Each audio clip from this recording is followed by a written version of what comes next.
राम आएंगे आएंगे राम आएंगे, राम आएंगे आएंगे राम आएंगे, मेरी झोपड़ी के भाग आज खुल जाएंगे राम आएंगे.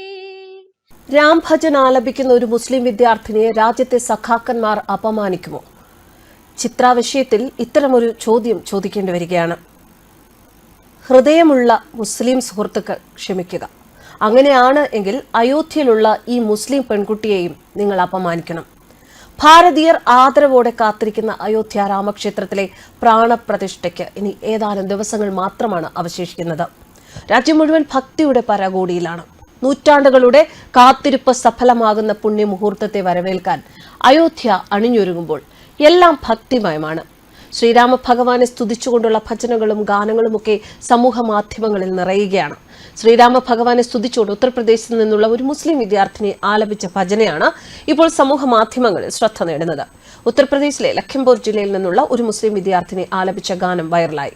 എമാൻ അൻസാരി എന്ന പെൺകുട്ടിയാണ് രാം ആയെങ്കെ എന്ന ഭജന ഭക്തിയോടെ ആലപിച്ചിരിക്കുന്നത്. ഈ പെൺകുട്ടിയെ നിങ്ങൾ അപമാനിക്കുമോ? കേരളത്തിലെ സഖാക്കന്മാരോടും മുസ്ലിം സുഹൃത്തുക്കളോടുമാണ് ചോദ്യം. കാരണം കേരളത്തിലാണ് ഇത്രയധികം അപമാനിക്കൽ നടക്കുന്നത് എന്നത് ചിത്രയുടെ വിഷയത്തിൽ നമ്മൾ എല്ലാവരും മനസ്സിലാക്കി. ഭഗവാനെ സ്തുതിച്ചുകൊണ്ടുള്ള ഭജനകൾ സമൂഹ മാധ്യമങ്ങളിൽ പങ്കുവയ്ക്കണമെന്ന് പ്രധാനമന്ത്രി നരേന്ദ്രമോദി ആഹ്വാനം ചെയ്തിരുന്നു. അതിന് പിന്നാലെ രാജ്യത്തിന്റെ വിവിധ ഭാഗങ്ങളിൽ നിന്നുള്ള ഗായകർ അവർ ആലപിച്ച ഗാനങ്ങൾ പങ്കുവച്ചു.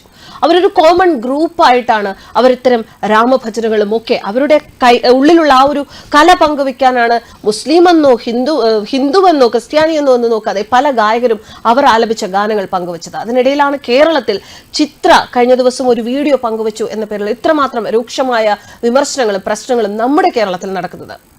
കർസേവകർ 1992 ബാബറി മസ്ജിദ് പൊളിച്ചത്. ശ്രീരാമന്റെ ജന്മസ്ഥലത്താണ് പള്ളി സ്ഥിതി ചെയ്യുന്നത് എന്നും മുഗൾ രാജാവായ ബാബർ ക്ഷേത്രം പൊളിച്ചാണ് പള്ളി നിർമ്മിച്ചത് എന്നും ആരോപിച്ചാണ് പള്ളി പൊളിച്ചത്. സംഭവം രാജ്യത്തെ ഏറെ കോളിളക്കം സൃഷ്ടിച്ച സംഭവമായിരുന്നു. 2019 നവംബർ 9 പതിറ്റാണ്ടുകൾ നീണ്ട അയോധ്യ ബാബറി മസ്ജിദ് ഭൂമി തർക്കത്തിൽ സുപ്രീം കോടതി വിധി പറഞ്ഞത്. പള്ളി പൊളിച്ചു നീക്കിയ സ്ഥലത്തേക്ക് ക്ഷേത്രം നിർമ്മിക്കാമെന്നും മുസ്ലിങ്ങൾക്ക് പള്ളി നിർമ്മിക്കാനായി അയോധ്യയിൽ 5 ഏക്കർ സംസ്ഥാന സർക്കാർ നൽകണമെന്നുമായിരുന്നു വിധി. സുപ്രീം കോടതി വിധിയെ ചോദ്യം ചെയ്ത് വിവിധ വ്യക്തികളും സംഘടനകളും ഹർജി സമർപ്പിച്ചു. എങ്കിലും സുപ്രീം കോടതി തള്ളിക്കളഞ്ഞു. അയോധ്യയിൽ രാമക്ഷേത്ര നിർമ്മാണത്തിനായുള്ള ട്രസ്റ്റ് രൂപീകരിച്ചു എന്ന് പ്രധാനമന്ത്രി നരേന്ദ്രമോദി കഴിഞ്ഞ ദിവസം പ്രഖ്യാപിച്ചിരുന്നു. അയോധ്യ വിധി ഏറെ ഭീതിയോടെയാണ് രാജ്യം കാത്തിരുന്നത്. അയോധ്യയുടെ പേരിൽ ഒരുപാട് ചോരപ്പുഴ ഒഴുകിയ മണ്ണാണ്. അതേ ഭയം തന്നെയാണ് അയോധ്യ വിധി വരുമ്പോഴും ഏവരിലും ഉണ്ടായിരുന്നത്. എന്നാൽ അയോധ്യ കേസിൽ സുപ്രീം കോടതി ഉത്തരവ് വന്ന ശേഷം സമാധാനവും സഹോദര്യവും പുലർത്തുന്നതിൽ രാജ്യം പക്വത കാണിച്ചു. വൈകാരികമായല്ല, മാനുഷികമായി തന്നെയാണ് ജനം വിധി ഏറ്റെടുത്തത്. പക്ഷേ ഇപ്പോൾ രാമക്ഷേത്രം ഉയരുമ്പോൾ ഇപ്പോൾ വളരെയധികം പ്രശ്നങ്ങളാണ് ഉണ്ടാകുന്നത്.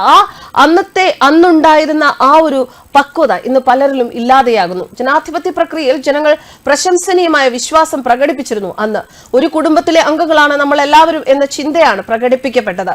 അതാണ് എപ്പോഴും എക്കാലത്തും ഇന്ത്യയുടെ സവിശേഷതയും. അയോധ്യ രാജ്യത്തിന്റെ മതസാഹോദര്യത്തിന്റെ മണ്ണായി അറിയപ്പെടണം.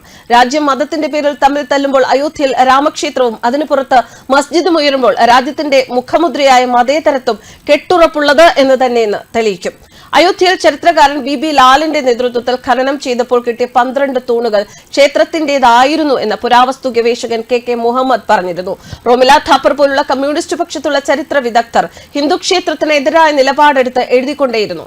എന്നാൽ തൂണുകൾ മാത്രമല്ല, ബാബറി മസ്ജിദ് ക്ഷേത്രമായിരുന്നു എന്ന് തെളിയിക്കുന്ന ധാരാളം തെളിവുകൾ വേറെയുമുണ്ട് എന്ന് അവകാശപ്പെട്ട് പലരും രംഗത്ത് വന്നിരുന്നു. തർക്കം മൂത്തപ്പോൾ ഇനിയൊരു വിശദമായ ഖനനം കൂടി നടത്തിക്കൂടെ എന്ന് ശിലാലേഖ വിദഗ്ധനായ മഹാദേവനെ പോലുള്ളവർ നിർദ്ദേശിച്ചു. 2003 വീണ്ടും ഖനനം. നേരത്തെ കിട്ടിയ 12 തൂണുകൾക്ക് പുറമെ മറ്റൊരു 50 തൂണുകൾ കൂടി കിട്ടി. അതിനർത്ഥം അതൊരു മഹാക്ഷേത്രമായിരുന്നു എന്നാണ്. അതുപോലെ മകരപ്രണാളിയും അവിടെ നിന്ന് കിട്ടി. മുതലയുടെ മുഖമുള്ള പ്രണാളി അവിടെ നിന്ന് കിട്ടി. 263 ബിംബങ്ങൾ അവിടെ നിന്ന് കിട്ടി. ഒരു മുസ്ലിം പള്ളിയാണെങ്കിൽ ബിംബങ്ങൾ കിട്ടില്ല. കാരണം മുസ്ലിങ്ങൾ ബിംബാരാധനയ്ക്ക് എതിരാണ്. ക്ഷേത്രത്തിൽ എപ്പോഴും അവൾക്ക എന്ന ഏറ്റവും മുകളിലുള്ള ഒരു കല്ലുണ്ടായിരിക്കും. ഒരു നെല്ലിക്കയുടെ രൂപമാണ് അതിന്. ആ കല്ല് ബാബറി മസ്ജിദിന്റെ അടിയിൽ നിന്ന് കിട്ടുകയും ചെയ്തു. ഒന്നുകിൽ നേരത്തെ പൊളിഞ്ഞു കിടന്നിരുന്ന ക്ഷേത്രമായിരിക്കാം, അതല്ലെങ്കിൽ ബാബർ തകർത്തതായിരിക്കാം എന്നായിരുന്നു വിശ്വാസം. അതെന്തോ വിശ്വാസം എങ്ങനെയോ ആകട്ടെ, ഇപ്പോൾ രാമക്ഷേത്രം ഉയരുമ്പോൾ വീണ്ടും ഒരു മതസ്പർദ്ധ ഉണ്ടാക്കാൻ ആവശ്യമില്ലാത്ത രീതിയിലുള്ള ചർച്ചകളും അഭിപ്രായ പ്രകടനങ്ങളും രാജ്യത്തിന്റെ പല ഭാഗത്തും നടക്കുന്നു എന്നത് മതേതരത്വത്തെ ഇല്ലാതാക്കുന്നതിനുള്ള ചില സൂചനകളാണ്. News desk Karma news.